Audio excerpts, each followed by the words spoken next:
My name is Georgina Bacon. I'm a family solicitor at Battens Solicitors and I work from the Dorchester office. I have over 10 years of experience of assisting families who are going through a marital breakdown or separation. So it's this time of year when parents will be thinking about taking their children on holiday. Where parents are separated, it's important that they are sure of their legal rights in doing so and the process of taking their child away. This will be dependent on who holds parental responsibility for that child. So parental responsibility is the rights, duties and powers that a parent holds in relation to their child and that child's property.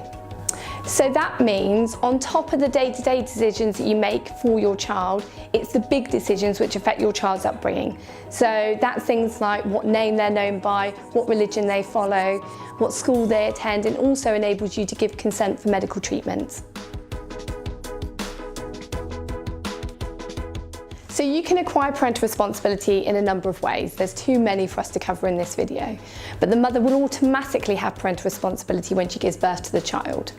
The father can acquire parental responsibility if he's named on the birth certificate after the 1st of December 2003, or if he's the father to the child and he's married to the mother.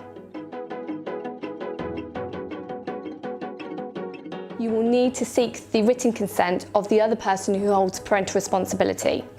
However, if you have a child arrangements order for your child to live with you or a residence order, you do not require that consent and you can take your child abroad for up to 4 weeks.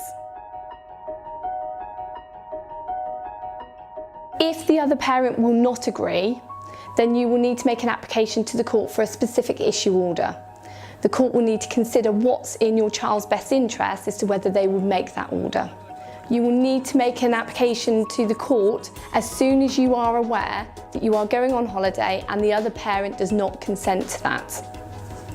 It can take weeks sometimes to get a hearing date, so therefore you need to plan ahead and get in touch with your solicitor as soon as possible. If you do not get that consent before you go abroad, and you should have done, the difficulty is that you may not be allowed to leave this country, or if you go to another country, they may not allow you entry into that country. In the worst case scenario, you could even face charges under the Child Abduction Act. So Scotland is outside the jurisdiction of England and Wales, and therefore, despite people's misconceptions, that is classed as abroad and you would still need to go through this process. You will need to make an application to the court for a prohibited steps order. A prohibited steps order is limiting the parental responsibility of that other party. The court, in considering the application, will need to consider what's in the best interest of the child involved. That means that they are only likely to prevent the child from going on holiday if they think that child is actually not going to be returned to this country, or if they think there are safeguarding or welfare concerns which prevent that child from being taken abroad.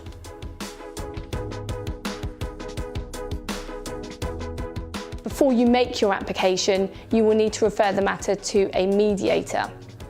We can assist you in locating a local mediator, and we also have mediators at Battens Solicitors. Even if you do not think the other party is going to attend, you must still make that referral to a mediator.